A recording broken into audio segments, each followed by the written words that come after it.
સરદારના પ્રમુખપદે 5 September 1938ના રોજ રાજકોટ રાજ્ય પ્રજા પરિષદ યોજાઈ. તેમાં સર્વાનુમતે જવાબદાર રાજ્યતંત્રનો ઠરાવ પસાર થયો અને રાજકોટ સત્યાગ્રહનો પ્રારંભ થયો.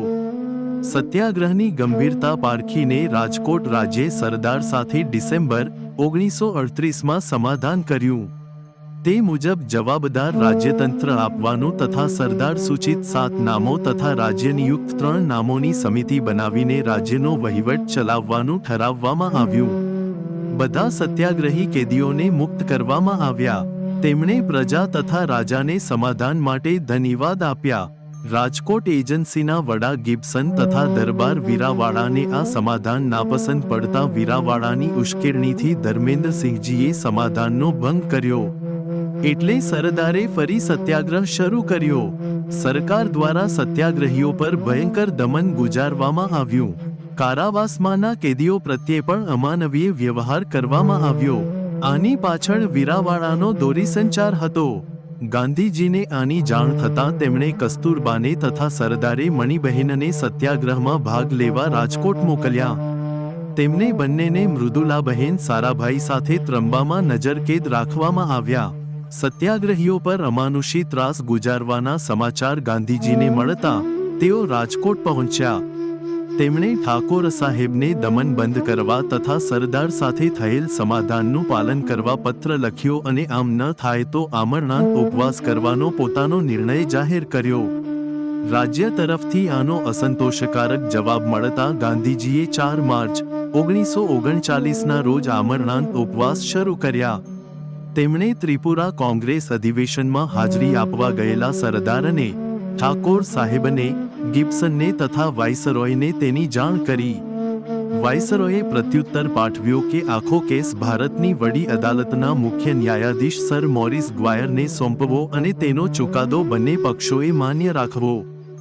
ગાંધીજીએ આનો સ્વીકાર કરતા ગાંધીજીના અનશન છૂટ્યા.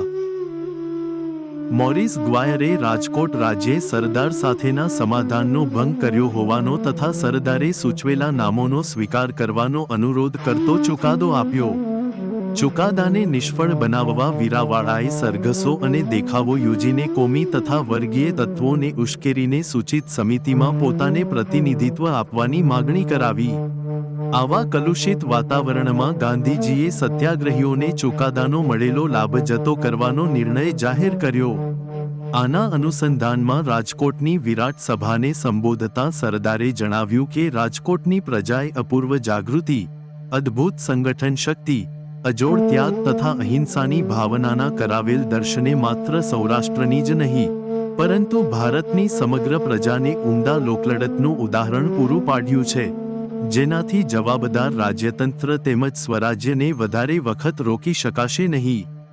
આ પછી ટૂંક સમયમાં જ ઠાકોર ધર્મેન્દ્રસિંહજી તથા દરબાર વીરાવાળાનું અવસાન થયું. સરદારે 1939માં વડોદરા રાજ્ય પ્રજામંડળને તેની ન્યાયી લડતમાં દોરવણી આપી. વડોદરાના કેટલાક કોમી તેમજ અસામાજિક તત્વોએ પ્રજામંડળની પ્રવૃત્તિમાં રૂકાવટ કરીને મરાઠી ગુજરાતી લોકો વચ્ચે તિરાડ પડાવવાના કરેલા પ્રયત્નો સરદારની હાજરીને લીધે નિષ્ફળ નીવડ્યા. છેવટે રાજ્યે કેટલાક સુધારા જાહેર કર્યા તથા ધારાસભામાં ચૂંટાયેલા સભ્યોની બહુમતી રાખવાનું સ્વીકારાતા પ્રજામંડળની લડત સંકેલી લેવામાં આવી. સૌરાષ્ટ્રમાં લીંબડી રાજ્યના લોકોએ 24 ડિસેમ્બર 1938ના રોજ પ્રજામંડળની સ્થાપના કરી અને જવાબદાર રાજ્યતંત્ર તેમજ સુધારાની માગણી કરી. રાજા દોલતસિંહ વૃદ્ધ હોવાથી યુવરાજે તથા દિવાન ફતેસિંહજીએ દમનનો દોર શરૂ કર્યો. રાજ્યે કાળો કેર વર્તાવ્યો. આ સામે 300 જેટલા લોકો ઠાકોર સાહેબના મહેલ આગળ 48 કલાકના ઉપવાસ પર બેઠા, તો પણ સરકાર પર તેની કોઈ અસર ન થઈ. સરદાર તથા ગાંધીજીને લીંબડી રાજ્યના અત્યાચારોની ખબર મળતા તેમણે રાજ્યને ગંભીર ચેતવણી આપતા નિવેદનો કર્યા. રસિકલાલ પરીખ તથા પ્રજામંડળના આગેવાનોએ લીંબડી પ્રજા પરિષદ યોજી ફેબ્રુઆરી 1939. તેમાં વરાયેલા પ્રમુખ દરબાર ગોપાળદાસ તથા તેમના પત્ની ભક્તિબાને અસામાજિક તત્વોએ પરેશાન કર્યા. છેવટે સરદાર તથા ગાંધીજીની સલાહ અનુસાર હજારો લોકોએ લીંબડીમાંથી હિજરત કરી.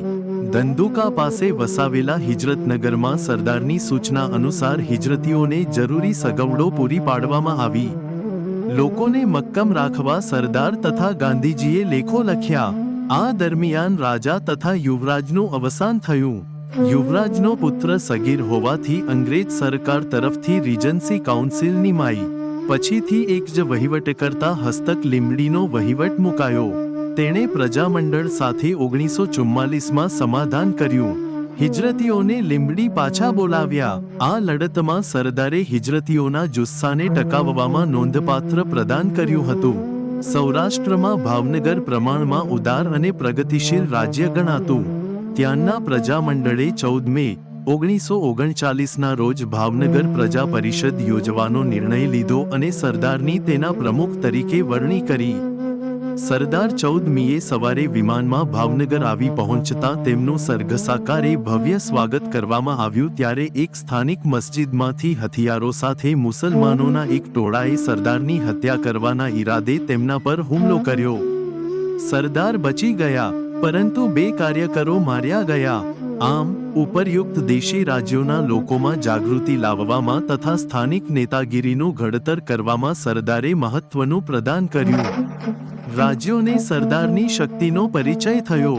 1947માં ભારતને સ્વાતંત્ર્ય મળતા દેશી રાજ્યોનો પ્રશ્ન ઉકેલવામાં સરદારને આ અનુભવ સહાયરૂપ થયો. દ્વિતીય વિશ્વયુદ્ધમાં બ્રિટિશ સરકારે ભારતની પ્રાંતિક સરકારોની સંમતિ વગર તેને પોતાને પક્ષે યુદ્ધમાં જોડાયેલ જાહેર કર્યું. ત્યારબાદ કાંગ્રેસે શરૂ કરેલ વ્યક્તિગત સત્યાગ્રહમાં સરદારે જેલવાસ ભોગવ્યો.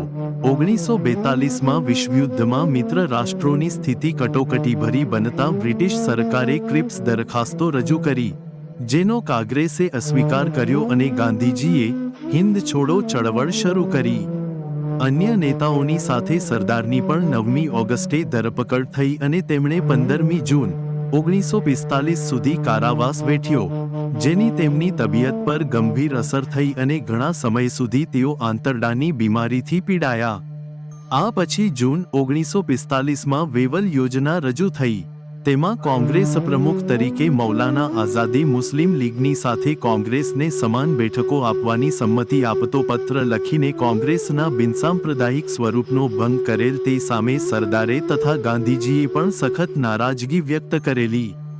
18મી ફેબ્રુઆરી 1946ના રોજ મુંબઈના નૌકાદળના હિન્દી ખલાસીઓ તથા હિન્દી નૌકા અધિકારીઓએ સરકાર સામે સશસ્ત્ર બળવો કર્યો. સરદારની સમજાવટથી હિન્દી સૈનિકો હથિયારો હેઠા મૂકી શરણે આવ્યા. બ્રિટિશ વડાપ્રધાન એટલીએ કેબિનેટ મિશનની જાહેરાત કરી. તેનો આશય શક્ય હોય ત્યાં સુધી હિન્દને અખંડિત રાખીને પૂર્ણ સ્વરાજ્ય આપવાનો હતો. તેને તાત્કાલિક અમલમાં મૂકવાની યોજના અનુસાર 2 સપ્ટેમ્બર 1946ના રોજ જવાહરલાલ નહેરુના વડાપ્રધાનપદ હેઠળ વચગાળાની રાષ્ટ્રીય સરકારની સ્થાપના થઈ. તેમાં સરદારે ગૃહ ખાતું સંભાળ્યું. ગ્રેટ બ્રિટનના વડાપ્રધાન એટલીએ લોર્ડ વેવલને સ્થાને લોર્ડ માઉન્ટબેટનની ભારતના ગવર્નર જનરલ તરીકે નિયુક્તિ કરી.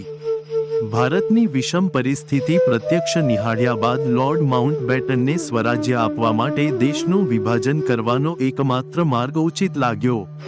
તેમણે આ માટે સરદાર, નહેરુ અને અન્ય કોંગ્રેસ નેતાઓને મનાવી લીધા. આ વખતે સરદાર પટેલે ભારતની સાથે બંગાળ અને પંજાબના પણ ભાગલા પાડવા સૂચવ્યું. મહમ્મદ અલી જીણાને આનો સ્વીકાર કરવો પડ્યો. એટલે માઉન્ટબેટન યોજના ને આધારે બ્રિટનની પાર્લામેન્ટે જુલાઈ 1947માં હિન્દના સ્વાતંત્ર્યને લગતો ધારો પસાર કર્યો, જેને પરિણામે દેશના ભાગલા થતા ભારત અને પાકિસ્તાન એમ 2 સ્વતંત્ર રાષ્ટ્રો 15મી ઓગસ્ટ 1947ના રોજ અસ્તિત્વમાં આવ્યા. આ પહેલા આંબેડકર તથા સરદાર વલ્લભભાઈએ રજૂઆત કરી કે ભારતના ભાગલાની સાથે વસ્તીનું પણ ફરજિયાત સ્થળાંતર થવું ઘટે, પરંતુ તેને ગાંધીજી, નહેરુ તથા અન્ય નેતાઓનું મન નહીં મળતા તેનો અમલ થયો નહીં. 15મી ઓગસ્ટ 1947ના રોજ સ્વતંત્ર ભારતની પ્રથમ રાષ્ટ્રીય સરકાર રચાઈ. વડાપ્રધાનપદ માટે કોંગ્રેસની 12 પ્રાંતિક સમિતિઓએ સરદાર વલ્લભભાઈનું તથા ફક્ત 3 સમિતિઓએ જવાહરલાલ નહેરુનું નામ સૂચવ્યું. પરંતુ ગાંધીજીએ આ પદ માટે જવાહરલાલની તરફેણ કરતા નહેરુ સ્વતંત્ર ભારતના પહેલા વડાપ્રધાન અને સરદાર નાયબ વડાપ્રધાન તથા ગૃહ ખાતાના પ્રધાન બન્યા. ત્યારબાદ સરદાર પટેલની ઇતિહાસમાં અજોડ કહી શકાય એવી કામગીરી શરૂ થઈ. ભારતમાં નાના મોટા 562 દેશી રાજ્યો હતા. 15મી ઓગસ્ટે તેમના પરથી બ્રિટિશ સાર્વભૌમત્વ નાબૂદ થયું. એટલે તેમાંના અમુક મોટા રાજ્યોએ અલગ અને સ્વતંત્ર રહેવાની હિલચાલ શરૂ કરી. આમ થાય તો ભારતના અનેક ભાગલા પડે. સરદારે પોતાના બાહોશ ગૃહ સચિવ વી.પી. મેનન તથા સંયુક્ત ગૃહ સચિવ સી.સી. દેસાઈની સહાયથી એક જોડાણખત તૈયાર કર્યું, જેમાં દેશી રાજ્યોને પરદેશ નીતિ, સંરક્ષણ તથા વાહન વ્યવહાર પૂરતું ભારતના સંઘ સાથે જોડાવાનું હતું. બાકીની આંતરિક બાબતોમાં તેઓ સ્વાયત્ત રહેવાના હતા.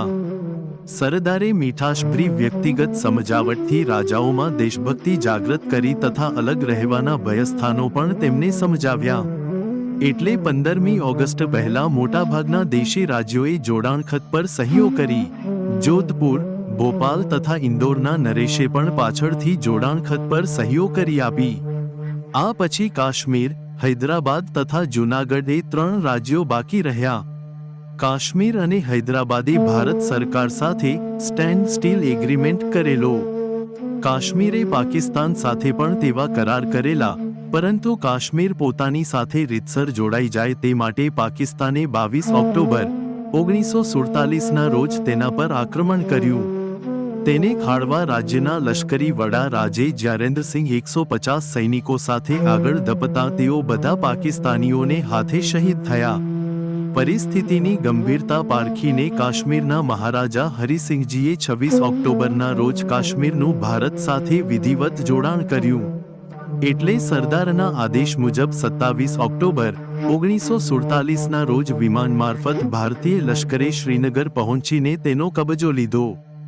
ભારતીય લશ્કરે હુમલાખોરોને કાશ્મીરમાંથી હાંકી કાઢ્યા. કાશ્મીરમાં લોકશાહી સરકારની સ્થાપના થઈ. સરદારની ઈચ્છા વિરુદ્ધ જવાહરલાલ કાશ્મીરનો પ્રશ્ન સંયુક્ત રાષ્ટ્રસંઘમાં લઈ ગયા, જેમાં ભારત વિરોધી પશ્ચિમના રાષ્ટ્રોએ તે પ્રશ્નને ગૂંચવી નાખ્યો. એટલે કાશ્મીર ભારતનો ભાગ હોવા છતાં તેને લગતી સમસ્યાનો હજુ પણ નિકાલ આવ્યો નથી. જૂનાગઢના નવાબ મહાબત ખાન તથા દિવાન શાહનવાજ ભુટ્ટોએ જૂનાગઢના રાજ્યને પાકિસ્તાન સાથે જોડાયેલું જાહેર કર્યું. તેથી સરદારની પ્રેરણા હેઠળ જૂનાગઢવાસીઓની આરજી હકુમત, કામચલાઉ સરકાર સ્થપાઈ. તેણે સ્વયંસેવક દળ ઊભું કર્યું, જેમાં સૌરાષ્ટ્રના રાજ્યોના લોકોએ સાથ આપ્યો. આરજી હકુમતના સ્વયંસેવક દળોએ જૂનાગઢના ઘણા ગામડા અને શહેરોને કબજે કર્યા. નવાબ મહાબત ખાન તથા દિવાન શાહનવાજ ભુટ્ટો પાકિસ્તાન નાસી ગયા. જૂનાગઢના વહીવટકર્તા મેજર બર્વેએ હિન્દ સરકારની શરણાગતિ સ્વીકારી. 9 નવેમ્બર 1947 એટલે હિન્દ સરકારના લશ્કરે જૂનાગઢનો કબજો લીધો. આરજી હકુમત વિખેરી નાખવામાં આવી. સરદારની સૂચના મુજબ જૂનાગઢ રાજ્યમાં લોકમત લેવાયો, જેમાં 99% લોકોએ ભારતના સંઘની તરફેણમાં મત આપતા તેને ભારતના સંઘ સાથે જોડી દેવામાં આવ્યું. દક્ષિણ ભારતના હૈદરાબાદ રાજ્યના નિઝામે 15મી ઓગસ્ટે પોતાના રાજ્યને સ્વતંત્ર જાહેર કર્યું. ત્યાંના રઝાકાર નેતા કાસિમ રજવી તથા તેની રઝાકાર સંસ્થાએ હિન્દુઓની પજવણી કરી તથા તેમને જાનમાલનું નુકસાન કર્યું. વળી હૈદરાબાદે ભારત વિરુદ્ધ સંયુક્ત રાષ્ટ્રમાં ફરિયાદ કરીને લશ્કરી તૈયારીઓ પણ કરી. સરદારને આ સ્થિતિ અસહ્ય લાગતા તેમણે હૈદરાબાદ સામે પોલીસ પગલું ભર્યું. તેમની સૂચના અનુસાર મેજર જનરલ જે.એન. ચૌધરીની આગેવાની નીચે ભારતીય દળોએ હૈદરાબાદ તરફ કૂચ કરી. 13 સપ્ટેમ્બર 1948 અને 4 જ દિવસમાં હૈદરાબાદનો તેના લશ્કરની ભારે ખુવારી કરીને કબજો લીધો. કાસિમ રજવીને જેલમાં પૂરવામાં આવ્યો અને રઝાકાર સંસ્થાને વિખેરી નાખવામાં આવી. સરદારે ચૌધરી, કનૈયાલાલ મુનશી તથા બખલે હસ્તક રાજ્યનો વહીવટ મૂક્યો. નિઝામે શરણાગતિ સ્વીકારીને સંયુક્ત રાષ્ટ્રમાંથી પોતાની ફરિયાદ પાછી ખેંચી. સરદારે તેમની પ્રત્યે ઉદારતા દાખવીને તેમને રાજ્યના બંધારણીય વડા તરીકે નિયુક્ત કર્યા. આમ સરદાર વલ્લભભાઈએ કડવાશ વગર વિશ્વમાં અજોડ કહી શકાય તેવી રક્તવિહીન ક્રાંતિ કરીને ભારતની એકતા તથા અખંડિતતા સિદ્ધ કરી. સરદારને લાગ્યું કે બ્રિટિશ પ્રાંતોના લોકોની જેમ દેશી રાજ્યોના લોકોને પણ પ્રજાકીય સરકારોનો લાભ મળવો જોઈએ, પરંતુ રાજાઓ તેમાં વિઘ્નરૂપ ન બને તે માટે તેમણે રાજાઓને તેમની ખાનગી મિલકત, દરજ્જા વગેરે જાળવવાની તેમજ નિશ્ચિત વર્ષાસન આપવાની ખાતરી આપી. એટલે રાજ્યો પ્રજાકીય સરકારો રચવા સંમત થયા. આ પછી સરદારે જે તે પ્રદેશોના રાજ્યોના એકમો રચ્યા અથવા જે પ્રાંતમાં રાજ્યો આવેલ હતા તેમાં તેમનો સમાવેશ કરી દીધો. આમાં પણ સરદારને વી.પી. મેનનની કિંમતી સેવાઓ મળી હતી. ભારતે પાકિસ્તાનની સ્થાપનાથી 9,44,906 ચોરસ કિલોમીટરનો વિસ્તાર તથા 8,15,00,000 માણસોની વસ્તી ગુમાવેલ. જ્યારે સરદારની દેશી રાજ્યોના બીજા તબક્કાની પૂર્ણતા સાથે ભારતને 1,29,55,336.787 ચોરસ કિલોમીટર નો વિસ્તાર તથા 8,60,00,000ની વસ્તીનો લાભ મળ્યો. સરદારે કરેલી આ બિનલોહિયાળ ક્રાંતિ તેમનું જીવંત સ્મારક ગણી શકાય.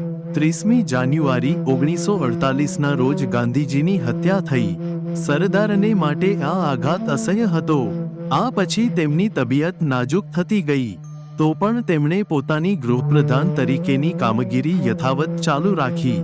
જે તે કોમોના વડાઓને સમજાવીને તેમણે 1935ના ધારાએ આપેલ કોમી અને વર્ગીય મતદાર મંડળોની સાથે અનામત બેઠકો રદ કરાવી. આમ સરદારે પછીની ચૂંટણી માટે પણ રાષ્ટ્રીય એકતા સાધી.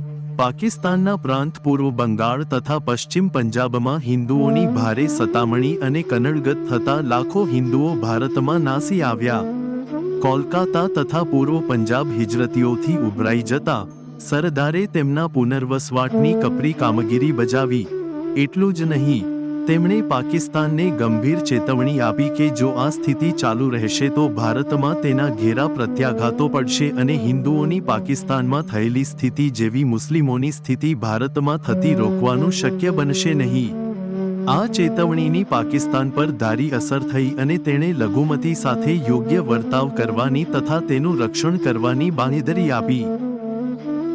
સરદારે ચીનની મહત્વાકાંક્ષી વિસ્તારવાદી નીતિ પરત્વે વડાપ્રધાન નહેરુને 7મી નવેમ્બર 1950ના રોજ દેશના હિતમાં લખેલ ઐતિહાસિક પત્ર એ તેમના જીવનની અંતિમ મહત્વની કામગીરી હતી. તેમાં તેમણે ચીને આક્રમણ કરીને તિબેટને પોતાના રાજ્યમાં સામેલ કરી દીધું હોવાનું જણાવીને ચીન પછીથી ભારતના હિમાલયના વિસ્તારના અમુક પ્રદેશો પચાવી પાડશે તેવી ચેતવણી ઉચ્ચારેલી. પરંતુ પંડિત નહેરુ તથા સંરક્ષણ મંત્રી કૃષ્ણ મેનન હિન્દી ચીની ભાઈ ના ભ્રામક ખ્યાલમાં હોઈને આ ચેતવણી પ્રત્યે તેમણે લક્ષ્ય આપ્યું નહીં. ચીને ઓક્ટોબર 1962માં આક્રમણ કરીને ભારતના હિમાલય વિસ્તારના અમુક પ્રદેશો કબજે કરી લીધા ત્યારે વલ્લભભાઈની ભવિષ્યવાણી સાચી પડી. પત્ર લખ્યા બાદ ટૂંક સમયમાં હૃદયરોગના હુમલાને લીધે સરદારનું 15મી ડિસેમ્બર 1950ના રોજ મુંબઈમાં અવસાન થયું. મુંબઈએ કદી નહીં જોયેલી 10 કિલોમીટર લાંબી સ્મશાનયાત્રામાં રાષ્ટ્રપતિ રાજેન્દ્ર પ્રસાદ, વડાપ્રધાન નહેરુ, રાજગોપાલાચારી વગેરેએ જોડાઈને સરદારને ભાવભરી શ્રદ્ધાંજલિ આપી. લોર્ડ માઉન્ટબેટને લખ્યું કે વલ્લભભાઈ પટેલે રાજા તથા પ્રજા વચ્ચે એકતા સાધીને અખંડ ભારતનું સર્જન કર્યું. તે ઇતિહાસની મહાન સિદ્ધિ ગણાશે. પંડિત નહેરુએ તેમને અખંડ ભારતના શિલ્પી કહ્યા. ત્યારે રાજગોપાલાચારીએ સરદારની દેશને જે સમયે સૌથી વધારે જરૂર હતી તે સમયે તે ચાલ્યા ગયા, તેને દેશની કમનસીબી ગણાવી. સરોજિની નાયડુએ સરદારને કોમળ હૃદયના લોખંડી પુરુષ તરીકે અંજલિ આપી. ભારત સરકારે ઘણા વર્ષો પછી સરદારને મરણોત્તર ભારત રત્નના ખિતાબથી નવાજ્યા. સરદાર આદર્શવાદ તથા ભાવુકતાના ખ્યાલોથી પર હતા. તેઓ વાસ્તવવાદી દ્રષ્ટા હતા. તેમના અવસાનથી ભારત દેશને તેમની ખોટ પૂરાશે નહીં. આવી રસપ્રદ માહિતી માટે ચેનલને સબસ્ક્રાઇબ કરો.